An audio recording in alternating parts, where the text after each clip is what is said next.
ഏവർക്കും നമസ്കാരം. അഡ്ഹോക് ലേണിംഗിന്റെ പുതിയൊരു ക്ലാസ്സിലേക്ക് എല്ലാവർക്കും സ്വാഗതം. എന്റെ പേര് സ്നേഹ. നമ്മൾ ഇതുവരെ പഠിച്ചത് കേരളം ഭൂമിശാസ്ത്രത്തെ കുറിച്ചാണ്. ഇന്നത്തെ ക്ലാസ്സിൽ ഇന്ത്യ ഭൂമിശാസ്ത്രത്തെ കുറിച്ചാണ് നമ്മൾ പഠിക്കാൻ പോകുന്നത്. ഇതിൽ ആദ്യത്തേത് ഇന്ത്യയും അതിരുകളും എന്ന ഭാഗത്ത് നിന്നാണ് പഠിക്കുന്നത്. ആദ്യത്തെ ചോദ്യം, മക്മഹോൻ രേഖ വേർതിരിക്കുന്ന രാജ്യങ്ങൾ ഏതൊക്കെയാണ്? ഇന്ത്യയെയും ചൈനയെയും വേർതിരിക്കുന്ന രേഖയാണ് മക്മഹോൻ രേഖ. മക്മഹോൻ രേഖ ഒരു ബ്രിട്ടീഷ് ഉദ്യോഗസ്ഥനായ ഹെൻറി മക്മഹോൻ എന്ന ആളുടെ പേരിലാണ് നാമകരണം ചെയ്തിട്ടുള്ളത്. മക്മഹോൻ രേഖ ആരുടെ പേരിലാണ് നാമകരണം ചെയ്തിട്ടുള്ളത്? ഒരു ബ്രിട്ടീഷ് ഉദ്യോഗസ്ഥനായ ഹെൻറി മക്മഹോൻ എന്ന ആളുടെ പേരിലാണ്. ഇന്ത്യയുമായി അതിർത്തി പങ്കിടുന്ന രാജ്യങ്ങളിൽ ഏറ്റവും ചെറിയത് ഭൂട്ടാനാണ്. ഇന്ത്യയുമായി അതിർത്തി പങ്കിടുന്ന രാജ്യങ്ങളിൽ ഏറ്റവും ചെറിയ രാജ്യമാണ് ഭൂട്ടാൻ. പാകിസ്ഥാനുമായി അതിർത്തിയുള്ള ഇന്ത്യൻ സംസ്ഥാനങ്ങൾ ഏതൊക്കെയാണ്? ഗുജറാത്ത്, രാജസ്ഥാൻ, പഞ്ചാബ്. പാകിസ്ഥാനുമായി അതിർത്തിയുള്ള ഇന്ത്യൻ സംസ്ഥാനങ്ങൾ ഏതൊക്കെയാണ്? ഗുജറാത്ത്, രാജസ്ഥാൻ, പഞ്ചാബ്. ഈ മക്മഹോൻ രേഖ നിലവിൽ വരുന്നതിന് കാരണമായ ഉടമ്പടി ഏതാ? 1914 ഷിംല ഉടമ്പടിയാണ്. മക്മഹോൻ രേഖ നിലവിൽ വരുന്നത് 1914 ഷിംല ഉടമ്പടി കാരണമാണ്. മക്മഹോൻ രേഖ നിലവിൽ വരുന്നത് 1914 ഷിംല ഉടമ്പടി കാരണമാണ്. ഇന്ത്യയുടെ ഔദ്യോഗിക അവകാശവാദ പ്രകാരം രാജ്യവുമായി അതിർത്തി പങ്കിടുന്നുണ്ടെങ്കിലും ഫലത്തിൽ അയൽ രാജ്യമല്ലാത്തത് അഫ്ഗാനിസ്ഥാനാണ്. ഇന്ത്യയുടെ ഔദ്യോഗിക അവകാശവാദ പ്രകാരം രാജ്യവുമായി അതിർത്തി പങ്കിടുന്നുണ്ടെങ്കിലും ഫലത്തിൽ അയൽ രാജ്യമല്ലാത്തത് അഫ്ഗാനിസ്ഥാനാണ്. ഔദ്യോഗിക അവകാശവാദ പ്രകാരം ഇന്ത്യ 7 രാജ്യങ്ങളുമായാണ് കര അതിർത്തി പങ്കിടുന്നത്. ഔദ്യോഗിക അവകാശവാദ പ്രകാരം ഇന്ത്യ 7 രാജ്യങ്ങളുമായിട്ടാണ് കര അതിർത്തി പങ്കിടുന്നത്. കരയതിർത്തിയും തീരവും ചേർത്ത് ആകെ 22,716 കിലോമീറ്റർ ആണ് ഇന്ത്യൻ യൂണിയന്റെ അതിർത്തി. കരയതിർത്തിയും തീരവും ചേർത്ത് ആകെ 22,716 കിലോമീറ്റർ ആണ് ഇന്ത്യൻ യൂണിയന്റെ അതിർത്തി വരുന്നത്. ചൈനയുമായി അതിർത്തിയുള്ള ഇന്ത്യൻ സംസ്ഥാനങ്ങൾ ഏതൊക്കെയാണ്? ഹിമാചൽ പ്രദേശ്, ഉത്തരാഖണ്ഡ്, സിക്കിം, അരുണാചൽ പ്രദേശ്. ചൈനയുമായി അതിർത്തിയുള്ള ഇന്ത്യൻ സംസ്ഥാനങ്ങൾ 4 എണ്ണമാണ്. ഏതൊക്കെയാണത്? ഹിമാചൽ പ്രദേശ്, ഉത്തരാഖണ്ഡ്, സിക്കിം, അരുണാചൽ പ്രദേശ്. ഇന്ത്യയുടെ കരാതിർത്തിയുടെ നീളം 15,200 കിലോമീറ്റർ ആണ്. ഇന്ത്യയുടെ കരാതിർത്തിയുടെ നീളം വരുന്നത് 15,200 കിലോമീറ്റർ ആണ്. റാഡ്ക്ലിഫ് രേഖ വേർതിരിക്കുന്ന രാജ്യങ്ങൾ ഏതൊക്കെയാണ്? ഇന്ത്യ, പാകിസ്ഥാൻ. റാഡ്ക്ലിഫ് രേഖ വേർതിരിക്കുന്ന രാജ്യങ്ങളാണ് ഇന്ത്യയും പാകിസ്ഥാനും. അതിന്റെ ഒരു ഭാഗമാണ് ഇവിടെ കാണിച്ചിട്ടുള്ളത്. നമുക്ക് മനസ്സിലാക്കാൻ പറ്റുന്ന പോലത്തെ ഒരു ഭാഗമാണ് ഇവിടെ കൊടുത്തിട്ടുള്ളത്. 8 ഡിഗ്രി ചാനൽ ഇന്ത്യയെ മാലിദ്വീപ് എന്ന രാജ്യത്തിൽ നിന്നാണ് വേർതിരിക്കുന്നത്. 8 ഡിഗ്രി ചാനൽ ഇന്ത്യയെ ഏത് രാജ്യത്തിൽ നിന്നാണ് വേർതിരിക്കുന്നത്? മാലിദ്വീപ്. പാകിസ്ഥാനുമായി ഏറ്റവും കൂടുതൽ അതിർത്തി പങ്കിടുന്ന സംസ്ഥാനമാണ് രാജസ്ഥാൻ. പാകിസ്ഥാനുമായി ഏറ്റവും കൂടുതൽ അതിർത്തി പങ്കിടുന്ന ഇന്ത്യൻ സംസ്ഥാനം ഏതാണ്? രാജസ്ഥാൻ. പശ്ചിമ ബംഗാളുമായി അന്താരാഷ്ട്ര അതിർത്തിയുള്ള രാജ്യങ്ങൾ ഏതൊക്കെയാണ്? ബംഗ്ലാദേശ്, നേപ്പാൾ, ഭൂട്ടാൻ. പശ്ചിമ ബംഗാളുമായി അന്താരാഷ്ട്ര അതിർത്തിയുള്ള രാജ്യങ്ങൾ 3 എണ്ണമാണ്. ഏതൊക്കെയാണത്? ബംഗ്ലാദേശ്, നേപ്പാൾ, ഭൂട്ടാൻ.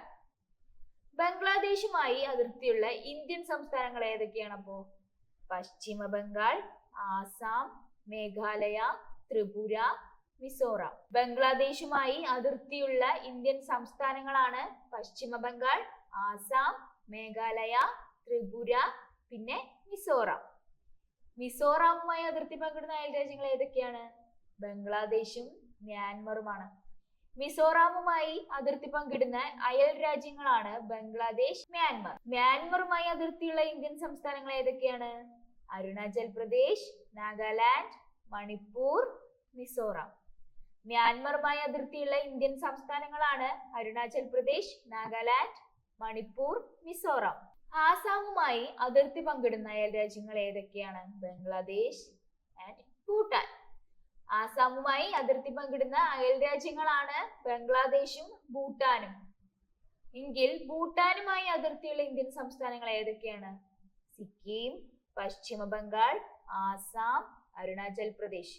ഭൂട്ടാനുമായി അതിർത്തിയുള്ള ഇന്ത്യൻ സംസ്ഥാനങ്ങളാണ് സിക്കിം, പശ്ചിമ ബംഗാൾ, ആസാം, അരുണാചൽ പ്രദേശ്. ഈ പറഞ്ഞതൊന്നും ആരും ഒഴിവാക്കുകയും ചെയ്യരുത്, നിർബന്ധമായും പഠിച്ചിരിക്കേണ്ട കാര്യങ്ങളാണ്. അരുണാചൽ പ്രദേശുമായി അന്താരാഷ്ട്ര അതിർത്തിയുള്ള രാജ്യങ്ങൾ ഏതൊക്കെയാണ്? Myanmar, China, Bhutan. അരുണാചൽ പ്രദേശുമായി അന്താരാഷ്ട്ര അതിർത്തിയുള്ള രാജ്യങ്ങളാണ് മ്യാൻമാർ, ചൈന, ഭൂട്ടാൻ. എങ്കിൽ ഉത്തരാഖണ്ഡുമായി അതിർത്തി പങ്കിടുന്ന അയൽ രാജ്യങ്ങൾ ഏതൊക്കെയാണ്? നേപ്പാളും ചൈനയും. ഉത്തരാഖണ്ഡുമായി അതിർത്തി പങ്കിടുന്ന അയൽ രാജ്യങ്ങളാണ് നേപ്പാൾ, ചൈന. സിക്കിമുമായി അന്താരാഷ്ട്ര അതിർത്തിയുള്ള രാജ്യങ്ങളാണ് ഭൂട്ടാൻ, ചൈന, നേപ്പാൾ. സിക്കിമുമായി അന്താരാഷ്ട്ര അതിർത്തിയുള്ള രാജ്യങ്ങളാണ് ഭൂട്ടാൻ, ചൈന, നേപ്പാൾ. നേപ്പാളുമായി അതിർത്തിയുള്ള ഇന്ത്യൻ സംസ്ഥാനങ്ങൾ ഏതൊക്കെയാണ്? ഉത്തരാഖണ്ഡ്, ഉത്തർപ്രദേശ്, ബീഹാർ, പശ്ചിമ ബംഗാൾ, സിക്കിം. നേപ്പാളുമായി അതിർത്തിയുള്ള 5 ഇന്ത്യൻ സംസ്ഥാനങ്ങളാണ് നമുക്കുള്ളത്. ഉത്തരാഖണ്ഡ്, ഉത്തർപ്രദേശ്, ബീഹാർ, പശ്ചിമ ബംഗാൾ, സിക്കിം. ഭൂട്ടാനുമായി ഏറ്റവും കൂടുതൽ അതിർത്തി പങ്കിടുന്ന ഇന്ത്യൻ സംസ്ഥാനമാണ് ആസാം. ആസാമാണ് ഭൂട്ടാനുമായി ഏറ്റവും കൂടുതൽ അതിർത്തി പങ്കിടുന്നത്. ബംഗ്ലാദേശ് കഴിഞ്ഞാൽ ഇന്ത്യയുമായി ഏറ്റവും കൂടുതൽ ദൂരം അതിർത്തി പങ്കിടുന്ന രാജ്യമാണ് ചൈന. ബംഗ്ലാദേശ് കഴിഞ്ഞാൽ ഇന്ത്യയുമായി ഏറ്റവും കൂടുതൽ ദൂരം അതിർത്തി പങ്കിടുന്ന രാജ്യമാണ് ചൈന. ബംഗ്ലാദേശും മ്യാൻമറുമായി അതിർത്തിയുള്ള ഏക ഇന്ത്യൻ സംസ്ഥാനമാണ് മിസോറാം. ബംഗ്ലാദേശുമായും മ്യാൻമറുമായും അതിർത്തിയുള്ള ഏക ഇന്ത്യൻ സംസ്ഥാനം ഏതാണ്? മിസോറാം. ത്രിപുര എന്ന സംസ്ഥാനവുമായി അതിർത്തി പങ്കിടുന്ന രാജ്യമാണ് ബംഗ്ലാദേശ്. ത്രിപുര സംസ്ഥാനവുമായി അതിർത്തി പങ്കിടുന്ന രാജ്യമാണ് ബംഗ്ലാദേശ്. ചൈനയുമായി ഏറ്റവും കൂടുതൽ അതിർത്തി പങ്കിടുന്നത് അരുണാചൽ പ്രദേശ് ആണ്. ചൈനയുമായി ഏറ്റവും കൂടുതൽ അതിർത്തി പങ്കിടുന്ന ഇന്ത്യൻ സംസ്ഥാനമാണ് അരുണാചൽ പ്രദേശ്. എങ്കിൽ നേപ്പാളുമായി ഏറ്റവും കൂടുതൽ അതിർത്തി പങ്കിടുന്ന ഇന്ത്യൻ സംസ്ഥാനം ഏതാണ്? ഉത്തർപ്രദേശ്. നേപ്പാളുമായി ഏറ്റവും കൂടുതൽ അതിർത്തി പങ്കിടുന്ന ഇന്ത്യൻ സംസ്ഥാനമാണ് ഉത്തർപ്രദേശ്. മ്യാൻമറുമായി ഏറ്റവും കൂടുതൽ അതിർത്തി പങ്കിടുന്ന ഇന്ത്യൻ സംസ്ഥാനം ഏതാണ്? അരുണാചൽ പ്രദേശ്. മ്യാൻമറുമായി ഏറ്റവും കൂടുതൽ അതിർത്തി പങ്കിടുന്ന ഇന്ത്യൻ സംസ്ഥാനമാണ് അരുണാചൽ പ്രദേശ്. അന്താരാഷ്ട്ര അതിർത്തി പങ്കിടുന്ന സംസ്ഥാനങ്ങളിൽ ഏറ്റവും വിസ്തീർണം കൂടിയത് രാജസ്ഥാനിനാണ്. അന്താരാഷ്ട്ര അതിർത്തി പങ്കിടുന്ന സംസ്ഥാനങ്ങളിൽ ഏറ്റവും വിസ്തീർണം കൂടിയത് രാജസ്ഥാനിനാണ്. അന്താരാഷ്ട്ര അതിർത്തിയുടെ കാര്യത്തിൽ 2ാം സ്ഥാനത്തുള്ളത് അരുണാചൽ പ്രദേശ് ആണ്. അന്താരാഷ്ട്ര അതിർത്തിയുടെ കാര്യത്തിൽ 2ാം സ്ഥാനത്തുള്ള സംസ്ഥാനമാണ് അരുണാചൽ പ്രദേശ്. അന്താരാഷ്ട്ര അതിർത്തിയോ കടൽ തീരമോ ഇല്ലാത്ത സംസ്ഥാനങ്ങളിൽ ഏറ്റവും വിസ്തീർണം കൂടിയതുമായ സംസ്ഥാനമാണ് മധ്യപ്രദേശ്. അന്താരാഷ്ട്ര അതിർത്തിയോ കടൽ തീരമോ ഇല്ലാത്ത സംസ്ഥാനങ്ങളിൽ ഏറ്റവും വിസ്തീർണം കൂടിയത് മധ്യപ്രദേശ് ആണ്. ഏറ്റവും കൂടുതൽ അന്താരാഷ്ട്ര അതിർത്തിയുള്ള ഇന്ത്യൻ സംസ്ഥാനമാണ് പശ്ചിമ ബംഗാൾ. ഏറ്റവും കൂടുതൽ അന്താരാഷ്ട്ര അതിർത്തിയുള്ള ഇന്ത്യൻ സംസ്ഥാനം ഏതാണ്? പശ്ചിമ ബംഗാൾ. ഏറ്റവും കൂടുതൽ സംസ്ഥാനങ്ങളുമായി അതിർത്തി പങ്കിടുന്നത് ഉത്തർപ്രദേശ് ആണ്. ഏറ്റവും കൂടുതൽ സംസ്ഥാനങ്ങളുമായി അതിർത്തി പങ്കിടുന്ന ഇന്ത്യൻ സംസ്ഥാനമാണ് ഉത്തർപ്രദേശ്. ഒരു സംസ്ഥാനവുമായി മാത്രം അതിർത്തി പങ്കിടുന്ന ഇന്ത്യൻ സംസ്ഥാനങ്ങളാണ് സിക്കിമും മേഘാലയയും. ഒരു സംസ്ഥാനവുമായി മാത്രം അതിർത്തി പങ്കിടുന്ന ഇന്ത്യൻ സംസ്ഥാനങ്ങളാണ് സിക്കിം, മേഘാലയ. സിക്കിമും മേഘാലയയും ഒരൊറ്റൊരു സംസ്ഥാനവുമായി മാത്രമാണ് അതിർത്തി പങ്കിടുന്നത്. ഇന്ത്യയുമായി ഏറ്റവും കൂടുതൽ അതിർത്തിയുള്ളത് ബംഗ്ലാദേശിനാണ്. ഇന്ത്യയുമായി ഏറ്റവും കൂടുതൽ അതിർത്തിയുള്ള രാജ്യമാണ് ബംഗ്ലാദേശ്. ഇന്ത്യയുടെ അതിർത്തികളിൽ സമുദ്രതീരമില്ലാത്ത ഏക ദിക്കാണ് വടക്ക്. നമ്മുടെ ഇന്ത്യയിൽ അതിർത്തികളിൽ സമുദ്രതീരമില്ലാത്ത ഏക ദിക്കാണ് വടക്ക്. ഇന്ത്യക്കും ചൈനയ്ക്കും ഇടയ്ക്കുള്ള അതിർത്തി രേഖ നിശ്ചയിച്ചത് സർ ഹെൻറി മഹോനാണ്. ഇന്ത്യക്കും ചൈനയ്ക്കും ഇടയ്ക്കുള്ള അതിർത്തി രേഖ നിശ്ചയിച്ചത് സർ ഹെൻറി മഹോനാണ്. ഏറ്റവും കുറവ് ദൂരം രാജ്യാന്തര അതിർത്തിയുള്ള ഇന്ത്യൻ സംസ്ഥാനമാണ് നാഗാലാൻഡ്. ഏറ്റവും കുറവ് ദൂരം രാജ്യാന്തര അതിർത്തിയുള്ള ഇന്ത്യൻ സംസ്ഥാനമാണ് നാഗാലാൻഡ്. മേഘാലയയുമായി അതിർത്തി പങ്കിടുന്ന ഏക അയൽ രാജ്യമാണ് ബംഗ്ലാദേശ്.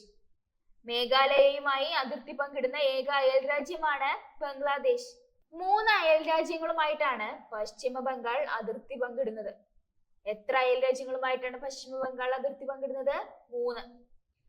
അയൽ രാജ്യങ്ങളുമായി കര അതിർത്തി പങ്കിടുന്ന കേന്ദ്രഭരണ പ്രദേശങ്ങളാണ് ജമ്മു കാശ്മീരും ലഡാക്കും. അയൽ രാജ്യങ്ങളുമായി കര അതിർത്തി പങ്കിടുന്ന കേന്ദ്രഭരണ പ്രദേശങ്ങൾ 2 എണ്ണമാണുള്ളത്. ആ 2 ഭരണ പ്രദേശങ്ങളാണ് ജമ്മു കാശ്മീരും ലഡാക്കും. അഫ്ഗാനിസ്ഥാനുമായി അതിർത്തി പങ്കിടുന്ന കേന്ദ്രഭരണ പ്രദേശമാണ് ലഡാക്ക്. അഫ്ഗാനിസ്ഥാനുമായി അതിർത്തി പങ്കിടുന്ന കേന്ദ്രഭരണ പ്രദേശമാണ് ലഡാക്ക്. 3 സംസ്ഥാനങ്ങളുമായി അതിർത്തി പങ്കിടുന്ന കേന്ദ്രഭരണ പ്രദേശമാണ് പുതുച്ചേരി. 3 സംസ്ഥാനങ്ങളുമായിട്ട് അതിർത്തി പങ്കിടുന്ന കേന്ദ്രഭരണ പ്രദേശമാണ് പുതുച്ചേരി. ഇന്ത്യ, ചൈന, മ്യാൻമർ എന്നീ രാജ്യങ്ങളുടെ അതിർത്തി സംഗമിക്കുന്ന പർവ്വതമാണ് Hkakabo Razi. India, China, Myanmar എന്നീ രാജ്യങ്ങളുടെ അതിർത്തി സംഗമിക്കുന്ന പർവ്വതമാണ് ഹക്കാബോ റാസി. ഇന്ത്യയിലെ 4 കേന്ദ്രഭരണ പ്രദേശങ്ങൾക്കാണ് കടൽ തീരമുള്ളത്. ഇന്ത്യയിൽ 4 കേന്ദ്രഭരണ പ്രദേശങ്ങൾക്കാണ് കടൽ തീരമുള്ളത്. പുതുച്ചേരിയുടെ ഭാഗമായ മാഹി കേരളം എന്ന സംസ്ഥാനവുമായിട്ടാണ് അതിർത്തി പങ്കിടുന്നത്. പുതുച്ചേരിയുടെ ഭാഗമായ മാഹി ഏത് സംസ്ഥാനവുമായിട്ടാണ് അതിർത്തി പങ്കിടുന്നത്? കേരളം. ഏറ്റവും കൂടുതൽ രാജ്യങ്ങളുമായി അതിർത്തി പങ്കിടുന്ന കേന്ദ്രഭരണ പ്രദേശമാണ് ലഡാക്ക്. ഏറ്റവും കൂടുതൽ രാജ്യങ്ങളുമായി അതിർത്തി പങ്കിടുന്ന കേന്ദ്രഭരണ പ്രദേശമാണ് ലഡാക്ക്. ചൈനയുമായി ഏറ്റവും കൂടുതൽ അതിർത്തി പങ്കിടുന്ന കേന്ദ്രഭരണ പ്രദേശം ഏതാ? അതും ലഡാക്ക് തന്നെയാണ്. ചൈനയുമായി ഏറ്റവും കൂടുതൽ അതിർത്തി പങ്കിടുന്ന കേന്ദ്രഭരണ പ്രദേശമാണ് ലഡാക്ക്.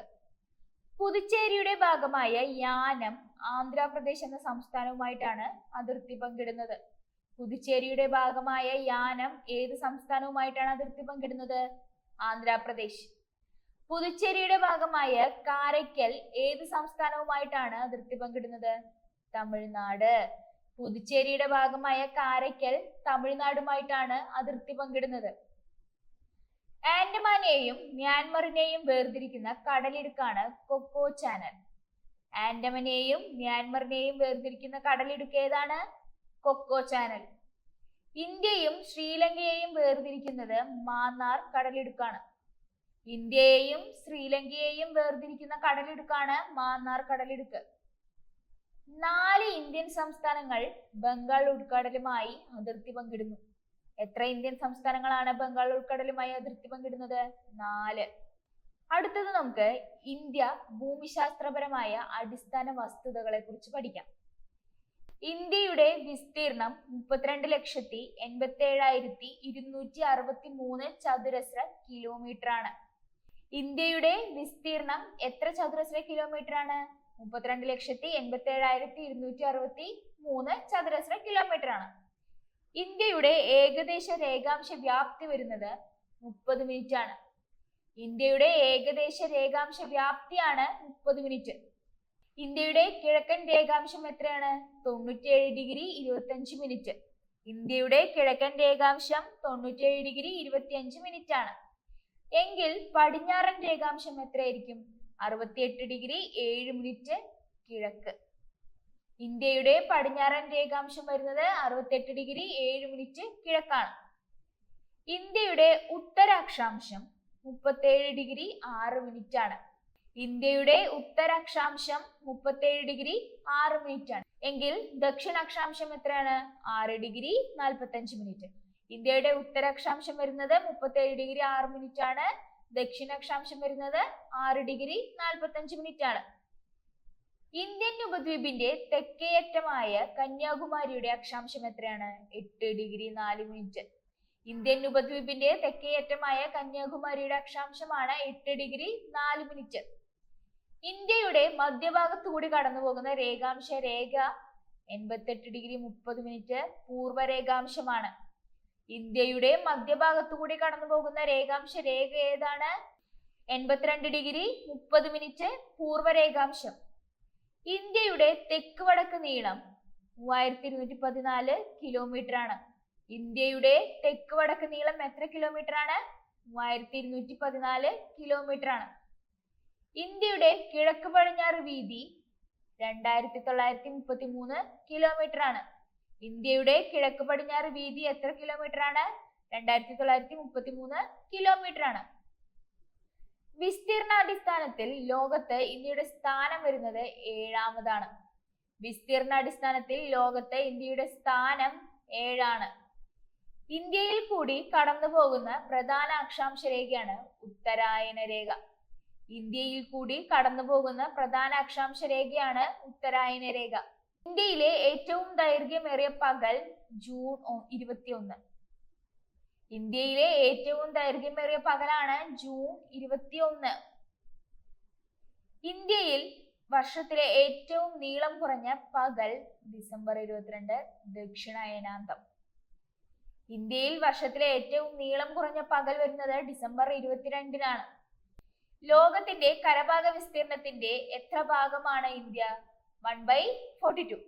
ലോകത്തിന്റെ കരഭാഗ വിസ്തീർണത്തിന്റെ എത്ര ഭാഗമാണ് ഇന്ത്യ? 1/42.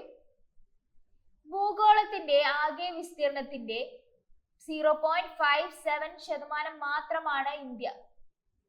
ഭൂഗോളത്തിന്റെ ആകെ വിസ്തീർണത്തിന്റെ 0.57% ആണ് ഇന്ത്യ.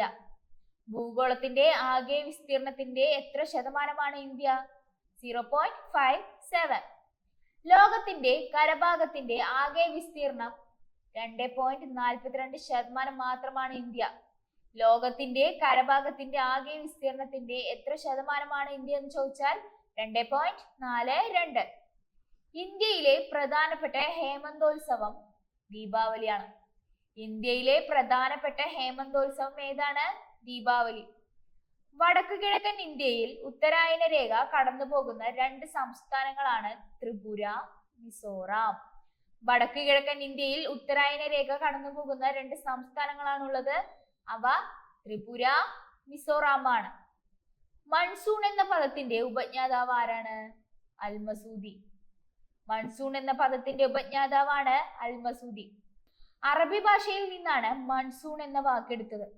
അറബി ഭാഷയിൽ നിന്നാണ് മൺസൂൺ എന്ന വാക്ക് എടുത്തത്. ഇന്ത്യയിലെ മണ്ണു നിർമ്മിതമായ ഏറ്റവും വലിയ അണക്കെട്ടാണ് ബാണാസുര സാഗർ. ഇന്ത്യയിലെ മണ്ണു നിർമ്മിതമായ ഏറ്റവും വലിയ അണക്കെട്ടാണ് ബാണാസുര സാഗർ. ഇന്ത്യയിലെ ആദ്യത്തെ interstate water dispute tribunal Godavari water dispute tribunal ആണ്. ഇന്ത്യയിലെ ആദ്യത്തെ ഇന്റർസ്റ്റേറ്റ് വാട്ടർ ഡിസ്പ്യൂട്ട് ട്രിബ്യൂണൽ ആണ് Godavari water dispute tribunal. Indian ഉപദ്വീപിനെയും വടക്കു കിഴക്കൻ ഇന്ത്യയെയും ബന്ധിപ്പിക്കുന്ന ഇടുങ്ങിയ ഭൂഭാഗം അറിയപ്പെട്ടിരുന്നത് സുലിഗിരി കോറിഡോർ. ഇന്ത്യൻ ഉപദ്വീപിനെയും വടക്കു കിഴക്കൻ ഇന്ത്യയെയും ബന്ധിപ്പിക്കുന്ന ഇടുങ്ങിയ ഭൂഭാഗം അറിയപ്പെടുന്നത് സിലിഗുരി കോറിഡോർ എന്നാണ്. ഇന്ത്യയിൽ അധിവസിക്കുന്ന ജനവിഭാഗങ്ങളിൽ ഏറ്റവും പഴക്കം കൂടിയത് നെഗ്രിറ്റോകൾക്കാണ്. ഇന്ത്യയിൽ അധിവസിക്കുന്ന ജനവിഭാഗങ്ങളിൽ ഏറ്റവും പഴക്കം കൂടിയത് നെഗ്രിറ്റോകൾക്കാണ്. പശ്ചിമ അസ്വസ്ഥതകളുടെ ഉത്ഭവം മെഡിറ്ററേനിയൻ കടലാണ്. ഉത്തരേന്ത്യയിലെ ഛോട്ടാ നാഗ്പൂരിൽ പ്രാമുഖ്യം ഉണ്ടായിരുന്ന ഗോത്രവർഗമാണ് കോൾ. ഉത്തരേന്ത്യയിലെ ഛോട്ടാ നാഗ്പൂരിൽ പ്രാമുഖ്യം ഉണ്ടായിരുന്ന ഗോത്രവർഗമാണ് കോൾ. ലാവാശില പൊടിഞ്ഞുണ്ടായ ഇന്ത്യൻ പീഠപ്രദേശമാണ് ഡക്കാൻ. ലാവാശില പൊടിഞ്ഞുണ്ടായ ഇന്ത്യൻ പീഠപ്രദേശമാണ് ഡക്കാൻ. ലിറ്റിൽ ഇന്ത്യ എന്ന് വിളിക്കുന്നത് വില്ലേജിനെയാണ്. ലിറ്റിൽ ഇന്ത്യ എന്ന് വിളിക്കുന്നത് ഏതിനെയാണ്? വില്ലേജ്. ഇന്തോളജി എന്തിനെ കുറിച്ചിട്ടുള്ള പഠനമാണ്? ഇന്ത്യ. ഇന്തോളജി എന്തിനെ കുറിച്ചിട്ടുള്ള പഠനമാണ്? ഇന്ത്യയെ കുറിച്ചിട്ടുള്ള പഠനമാണ്. ഈ പ്രതിഭാസത്തെ ഇന്ത്യയുടെ യഥാർത്ഥ ധനമന്ത്രി എന്ന് വിശേഷിപ്പിക്കാം. ഏത് പ്രതിഭാസത്തെയാണിത്? മൺസൂൺ കാറ്റുകൾ. മൺസൂൺ കാറ്റുകളെയാണ് ഇന്ത്യയുടെ യഥാർത്ഥ ധനമന്ത്രി എന്ന് വിശേഷിപ്പിക്കുന്നത്. ഇംഗ്ലീഷ് ചാനൽ നീന്തി കടന്ന ആദ്യത്തെ ഇന്ത്യക്കാരനാണ് മിഹിർ സെൻ. ഇംഗ്ലീഷ് ചാനൽ നീന്തി കടന്ന ആദ്യത്തെ ഇന്ത്യക്കാരനാണ് മിഹിർ സെൻ. ഏറ്റവും കൂടുതൽ പേർ മാതൃഭാഷയായി ഉപയോഗിക്കുന്ന ദ്രാവിഡ ഭാഷയാണ് തെലുങ്ക്. ഏറ്റവും കൂടുതൽ പേർ മാതൃഭാഷയായി ഉപയോഗിക്കുന്ന ദ്രാവിഡ ഭാഷയാണ് തെലുങ്ക്. ഏതെല്ലാം രാജ്യങ്ങളിലായിട്ടാണ് സുന്ദർബൻസ് സ്ഥിതി ചെയ്യുന്നത്? ഇന്ത്യ, ബംഗ്ലാദേശ്. ഇന്ത്യ, ബംഗ്ലാദേശ് എന്നീ രാജ്യങ്ങളിലായിട്ടാണ് സുന്ദർബൻസ് സ്ഥിതി ചെയ്യുന്നത്. വൈശാഖ മാസത്തിലെ ദുരന്തം എന്നറിയപ്പെടുന്ന കാറ്റാണ് നോർവെസ്റ്റർ. വൈശാഖ മാസത്തിലെ ദുരന്തം എന്നറിയപ്പെടുന്ന കാറ്റാണ് നോർവെസ്റ്റർ. ഇന്ത്യയിൽ കാപ്പിക്കുരു കൊണ്ടുവന്നത് എവിടെ നിന്നാണ്? Saudi Arabia. സൗദി അറേബ്യയിൽ നിന്നാണ് ഇന്ത്യയിൽ കാപ്പിക്കുരു കൊണ്ടുവന്നത്. ലോകത്തിൽ ഏറ്റവും ഉയരത്തിലുള്ള വാന നിരീക്ഷണ കേന്ദ്രം ഇന്ത്യയിലാണുള്ളത്. ലോകത്തിൽ ഏറ്റവും ഉയരത്തിലുള്ള വാന നിരീക്ഷണ കേന്ദ്രം ഏതു രാജ്യത്താണ്? ഇന്ത്യ. ഏതളവിൽ മഴ ലഭിക്കുമ്പോഴാണ് ഒരു ദിവസത്തെ റെയിനി ഡേ എന്ന് ഇന്ത്യൻ മെറ്റീരിയോളജിക്കൽ ഡിപ്പാർട്ട്മെന്റ് അംഗീകരിച്ചിരിക്കുന്നത്? 2.5 സെന്റിമീറ്റർ. 2.5 സെന്റിമീറ്റർ മഴ ലഭിക്കുമ്പോഴാണ് ഒരു ദിവസത്തിന് റെയിനി ഡേ എന്ന് ഇന്ത്യൻ മെറ്റീരിയോളജിക്കൽ ഡിപ്പാർട്ട്മെന്റ് അംഗീകരിച്ചിട്ടുള്ളത്. ശൈത്യകാല ഋതുവിലാണ് ഇന്ത്യയിൽ പശ്ചിമ അസ്വസ്ഥത അനുഭവപ്പെടുന്നത്. ഏത് ഋതുവിലാണ് ഇന്ത്യയിൽ പശ്ചിമ അസ്വസ്ഥത അനുഭവപ്പെടുന്നത്? ശൈത്യകാലം. കാൽബൈശാഖി എന്ന കാറ്റിന്റെ മറ്റൊരു പേരാണ് നോർവെസ്റ്റർ. കാൽബൈശാഖി എന്ന കാറ്റിന്റെ മറ്റൊരു പേരാണ് നോർവെസ്റ്റർ. ചാകര എന്ന പ്രതിഭാസം കൊണ്ടുവരുന്ന ഇന്ത്യയുടെ തീരമേഖലയാണ് തെക്ക് പടിഞ്ഞാറ്. ചാകര എന്ന പ്രതിഭാസം കണ്ടുവരുന്ന ഇന്ത്യയുടെ തീരമേഖലയാണ് തെക്ക് പടിഞ്ഞാറ്. വേനൽക്കാലത്ത് ഉത്തരേന്ത്യൻ സമുദ്രങ്ങളിൽ വീശുന്ന ഉഷ്ണക്കാറ്റാണ് ലൂ. ഏതാണ്? ലൂ. വേനൽക്കാലത്ത് ഉത്തരേന്ത്യൻ സമുദ്രങ്ങളിൽ വീശുന്ന ഉഷ്ണക്കാറ്റാണ് ലൂ. ദക്ഷിണേന്ത്യൻ ജിയോളജിയുടെ പിതാവ് ആരാണ്?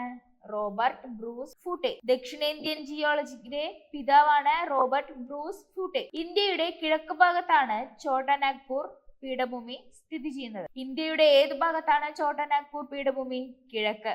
ഇന്ത്യൻ മെറ്റിയോറോളജിക്കൽ ഡിപ്പാർട്ട്മെന്റ് രൂപം കൊണ്ട വർഷമാണ് 1875. ഇന്ത്യൻ മെറ്റിയോറോളജിക്കൽ ഡിപ്പാർട്ട്മെന്റ് രൂപം കൊണ്ട വർഷമാണ് 1875. ഇന്ത്യയെ 7 കാലാവസ്ഥാ മേഖലകളായി തരംതിരിച്ചിരിക്കുന്നു. ഇന്ത്യയിലെ എത്ര കാലാവസ്ഥയായിട്ടാണ് തരംതിരിച്ചിട്ടുള്ളത്? 7. ഉത്തരാർദ്ധഗോളത്തിൽ ഏഷ്യൻ ഭൂഖണ്ഡത്തിന്റെ ഏത് ഭാഗത്തായിട്ടാണ് ഇന്ത്യയുടെ സംസ്ഥാനം വരുന്നത്? തെക്ക്. ഉത്തരാർദ്ധഗോളത്തിൽ ഏഷ്യൻ ഭൂഖണ്ഡത്തിന്റെ ഏത് ഭാഗത്തായിട്ടാണ് ഇന്ത്യയുടെ സ്ഥാനം? തെക്ക്. ഉത്തരാർദ്ധഗോളത്തിൽ ഏഷ്യൻ ഭൂഖണ്ഡത്തിന്റെ തെക്ക് ഭാഗത്തായിട്ടാണ് ഇന്ത്യയുടെ സ്ഥാനം വരുന്നത്. മൺസൂണിന് തൊട്ടു മുമ്പുള്ള വേനൽ മഴയാണ് മാംഗോ ഷവർ. മൺസൂണിന് തൊട്ടു മുമ്പുള്ള വേനൽ മഴയാണ് മാംഗോ ഷവർ. അന്നപൂർണ കൊടുമുടി കീഴടക്കിയ ആദ്യ ഇന്ത്യക്കാരി ആരാ? പ്രിയങ്ക മോഹിത്തെ. അന്നപൂർണ കൊടുമുടി കീഴടക്കിയ ആദ്യ ഇന്ത്യക്കാരിയാണ് പ്രിയങ്ക മോഹിതെ. അറബിക്കടലിന്റെ മറ്റൊരു പേരാണ് ലക്ഷദ്വീപ് കടൽ. അറബിക്കടലിനെ ലക്ഷദ്വീപ് കടൽ എന്നും അറിയപ്പെടുന്നുണ്ട്. പാക് കടലിടുക്ക് ഇന്ത്യ, ശ്രീലങ്ക എന്നീ രാജ്യങ്ങൾക്കിടയിലാണ്. പാക് കടലിടുക്ക് ഏതെല്ലാം രാജ്യങ്ങൾക്കിടയിലാണ്? ഇന്ത്യ, ശ്രീലങ്ക. ഭാരതീയ സംസ്കാരത്തിന്റെ ഈറ്റില്ലം എന്നറിയപ്പെടുന്ന ഭൂപ്രദേശമാണ് ഉത്തര മഹാസമതലം. ഭാരതീയ സംസ്കാരത്തിന്റെ ഈറ്റില്ലം എന്നറിയപ്പെടുന്ന ഭൂപ്രദേശമാണ് ഉത്തര മഹാസമതലം. ഗ്രീൻവിച്ച് സമയത്തേക്കാൾ 5.5 മണിക്കൂർ മുന്നിലാണ് ഇന്ത്യൻ സ്റ്റാൻഡേർഡ് സമയം. ഗ്രീൻവിച്ച് സമയത്തേക്കാൾ എത്ര മണിക്കൂർ മുന്നിലാണ് ഇന്ത്യൻ സ്റ്റാൻഡേർഡ് സമയം? 5.5. മുസ്ലിങ്ങളുടെ എണ്ണത്തിൽ ലോകത്തെ ഇന്ത്യയുടെ സ്ഥാനം 2ാമതാണ്. മുസ്ലിങ്ങളുടെ എണ്ണത്തിൽ ലോകത്തെ ഇന്ത്യയുടെ സ്ഥാനം വരുന്നത് 2ാം സ്ഥാനമാണ്. ഇന്ത്യയുടെ പടിഞ്ഞാറ് ഭാഗത്തുള്ള കടലാണ് അറബിക്കടൽ. ഇന്ത്യയുടെ പടിഞ്ഞാറ് ഭാഗത്തുള്ള കടലാണ് അറബിക്കടൽ. ഇന്ത്യൻ ഭൂഖണ്ഡത്തിന്റെ വടക്കേ അറ്റവും തെക്കേ അറ്റവും തമ്മിൽ ഏകദേശം എത്ര ഡിഗ്രിയുടെ വ്യത്യാസമാണുള്ളത്? 30 ഡിഗ്രി. ഇന്ത്യൻ ഉപഭൂഖണ്ഡത്തിന്റെ വടക്കേ അറ്റവും തെക്കേ അറ്റവും തമ്മിൽ ഏകദേശം 30 ഡിഗ്രിയുടെ വ്യത്യാസമാണ് ഉള്ളത്. ഇന്ത്യയുടെ ആദ്യ ഭൂപടം തയ്യാറാക്കിയത് ആരാണ്? ഡേ ആർവെല്ലി. ഇന്ത്യയുടെ ആദ്യ ഭൂപടം തയ്യാറാക്കിയത് ആരാണ്? ഡേ ആർവെല്ലി. ഇന്ത്യൻ കാലാവസ്ഥാ ശാസ്ത്രശാഖയുടെ പിതാവ് എന്നറിയപ്പെട്ടിരുന്നത് ഡോക്ടർ PR പിഷാരടിയാണ്. ഇന്ത്യൻ കാലാവസ്ഥാ ശാസ്ത്രശാഖയുടെ പിതാവ് എന്നറിയപ്പെടുന്നത് ഡോക്ടർ PR പിഷാരടിയാണ്.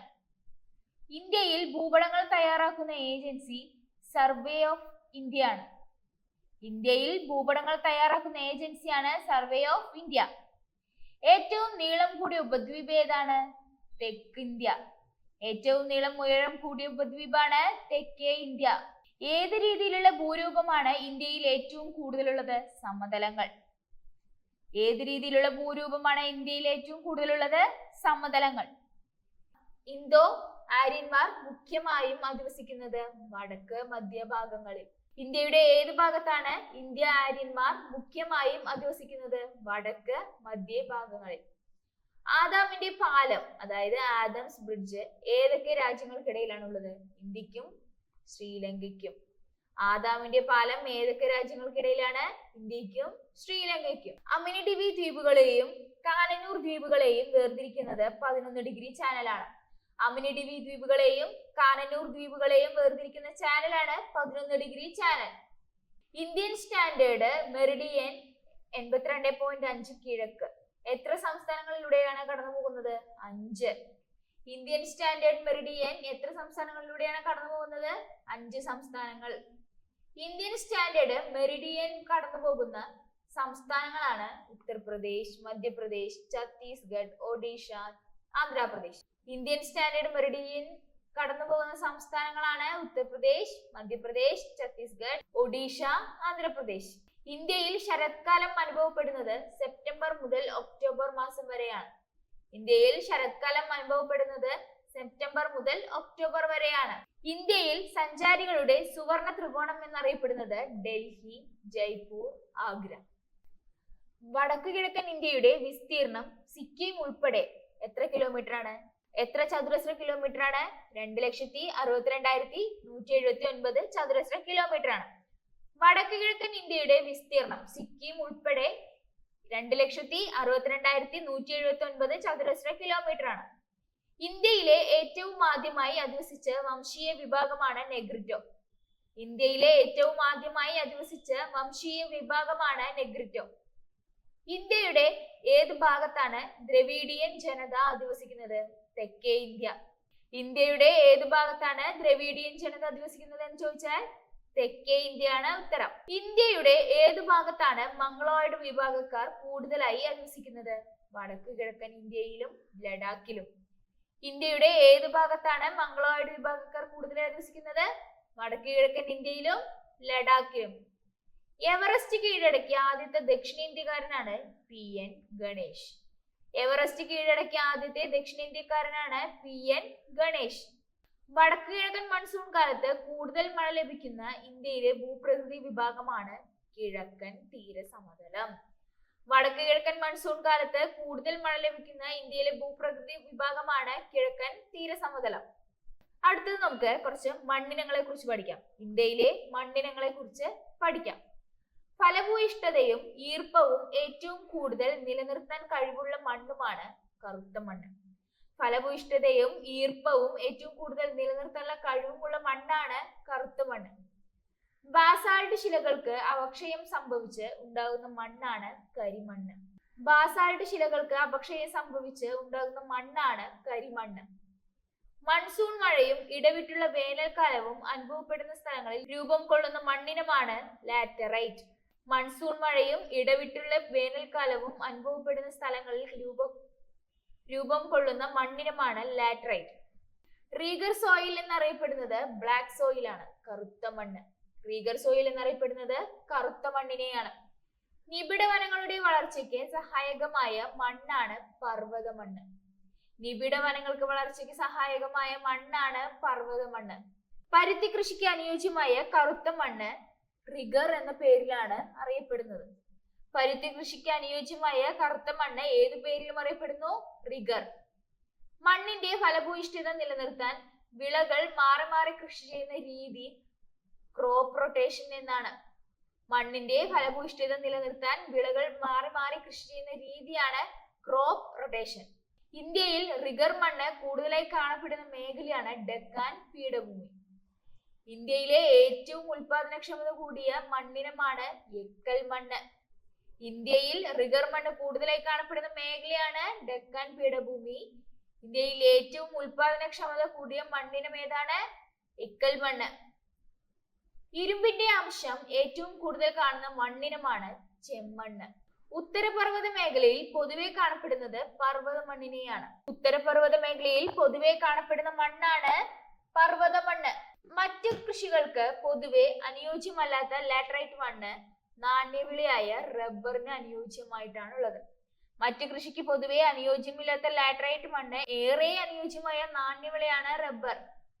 മാൾവ, ചോട്ടാനാഗ്പൂർ പീഠഭൂമികളിൽ സുലഭമായ മണ്ണിനമാണ് ചുവന്ന മണ്ണ്. ഇന്ത്യൻ സംസ്ഥാനങ്ങളിൽ കറുത്ത മണ്ണ് ഏറ്റവും കൂടുതൽ ഉള്ളത് മഹാരാഷ്ട്രയിലാണ്. ഓംനിബസ് ഗ്രൂപ്പ് എന്നറിയപ്പെടുന്ന മണ്ണിനമാണ് ചെമ്മണ്ണ്. ഓംനിബസ് ഗ്രൂപ്പ് എന്നറിയപ്പെടുന്ന മണ്ണിനമാണ് ചെമ്മണ്ണ്.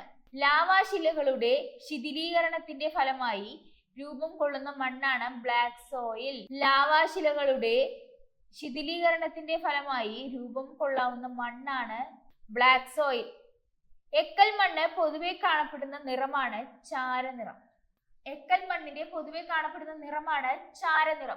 കുങ്കുമപ്പൂവിന്റെ കൃഷിക്ക് അനുയോജ്യമായ മണ്ണിനമാണ് കരേവ. കുങ്കുമപ്പൂവിന്റെ കൃഷിക്ക് ഏറ്റവും അനുയോജ്യമായ മണ്ണിനമാണ് കരേവ. ഖാദർ, ബംഗാർ എന്നിവ ഏതുതരം മണ്ണുമായിട്ടാണ് ബന്ധപ്പെട്ടിട്ടുള്ളത്? എക്കൽ മണ്ണ്. എക്കൽ മണ്ണുമായി ബന്ധപ്പെട്ടിട്ടുള്ളതാണ് ഖാദർ, ബംഗാർ. സ്വയം ഉഴുതുമറിക്കുന്ന മണ്ണ് എന്നറിയപ്പെടുന്നത് കറുത്ത മണ്ണിനെയാണ്. സ്വയം ഉഴുതുമറിക്കുന്ന മണ്ണ് എന്നറിയപ്പെടുന്നത് കറുത്ത മണ്ണിനെയാണ്. ബ്ലാക്ക് സോയിൽ എന്നും പറയാം. തേയില കൃഷിക്ക് ഏറ്റവും അനുയോജ്യമായത് പർവ്വത മണ്ണാണ്. തേയില കൃഷിക്ക് ഏറ്റവും അനുയോജ്യമായ മണ്ണാണ് പർവ്വത മണ്ണ്. ജിപ്സം ചേർത്താൽ ഫലപുഷ്ടി വർദ്ധിപ്പിക്കാൻ കഴിയുന്നത് മരുഭൂമി മണ്ണിനാണ്. ജിപ്സം ചേർത്താൽ ഫലപുഷ്ടി വർദ്ധിപ്പിക്കാൻ കഴിയുന്ന മണ്ണിനമാണ് മരുഭൂമി മണ്ണ്. ജൈവാംശം കുറഞ്ഞതും എന്നാൽ അലിയുന്ന ലവണങ്ങൾ കൂടുതലുള്ളതുമായ മണ്ണിനമാണ് മരുഭൂമി മണ്ണ്. ജൈവാംശം കുറഞ്ഞതും എന്നാൽ അലിയുന്ന ലവണങ്ങൾ കൂടുതലുള്ളതുമായ മണ്ണിനമാണ് മരുഭൂമി മണ്ണ്. ദക്ഷിണേന്ത്യൻ സംസ്ഥാനങ്ങളിൽ കറുത്ത മണ്ണ് ഏറ്റവും കൂടുതലുള്ളത് കർണാടകത്തിലാണ്. ദക്ഷിണേന്ത്യൻ സംസ്ഥാനങ്ങളിൽ കറുത്ത മണ്ണ് ഏറ്റവും കൂടുതലുള്ള സംസ്ഥാനമാണ് കർണാടക. പൊട്ടാഷിന്റെയും ചുണ്ണാമ്പിന്റെയും ഫോസ്ഫോറിക് ആസിഡിന്റെയും അളവ് വളരെ കൂടിയത് എക്കൽ മണ്ണിലാണ്. പൊട്ടാഷിന്റെയും ചുണ്ണാമ്പിന്റെയും ഫോസ്ഫോറിക് ആസിഡിന്റെയും അളവ് വളരെ കൂടിയ മണ്ണാണ് എക്കൽ മണ്ണ്. ചെർണോസോം എന്ന പേരിൽ അറിയപ്പെടുന്ന മണ്ണ് ഏതാ? കറുത്ത മണ്ണ്. കറുത്ത മണ്ണ് അറിയപ്പെടുന്നത് ചെർണോസോം എന്ന പേരിലും അറിയപ്പെടുന്നുണ്ട്. ജൈവാംശം ഏറ്റവും കൂടുതലുള്ളത് പർവ്വത മണ്ണിനാണ്. ജൈവാംശം ഏറ്റവും കൂടുതലുള്ള മണ്ണ് പർവ്വത മണ്ണാണ്. ഇന്ന് നമ്മൾ പഠിച്ചത് ഇന്ത്യ ഭൂമിശാസ്ത്രത്തിലെ ഇന്ത്യയും അതിരുകളും, ഇന്ത്യ ഭൂമിശാസ്ത്രപരമായ അടിസ്ഥാന വസ്തുതകളും, ഇന്ത്യയിലെ മണ്ണിനങ്ങളെ കുറിച്ചുമാണ്. അടുത്ത ക്ലാസ്സിൽ മറ്റൊരു ഭാഗവുമായി നമുക്ക് വീണ്ടും കാണാം. Thank you.